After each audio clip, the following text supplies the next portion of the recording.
mbalewe akubeze wayera konsekani yakuzama nsanga konwerani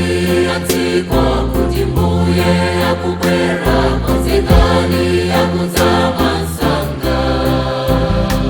siyachimo mbalewe akubeze wayera konsekani yakuzama nsanga kutenga ubite kwa wonse kutiko kujimbuye Yesu akubera ndikulula ngelo kumamba kutatenga wonse olungama kutenga ubite kwa wonse kutiko kujimbuye Yesu akubera ndikulula ngelo kumamba kutatenga wonse olungama kongerani yatiko kujimbuye akubera konsekani yakuzama nsanga siyachimo mbalewe akubeze wayera konsekani yakuzama nsanga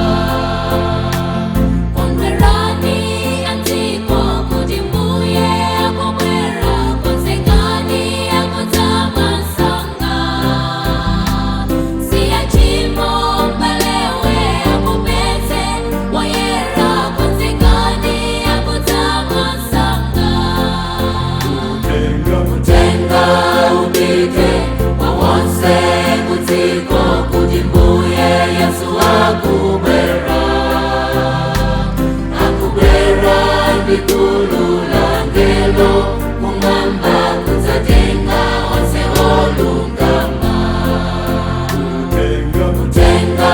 ubite kwa wonse kutiko kujimbuye Yesu akubera ndikulula ngelo kumamba kutatenga wonse olungama kutenga ubite kwa wonse kutiko kujimbuye Yesu akubera ndikulula ngelo kumamba kutatenga wonse olungama kutenga ubite kwa wonse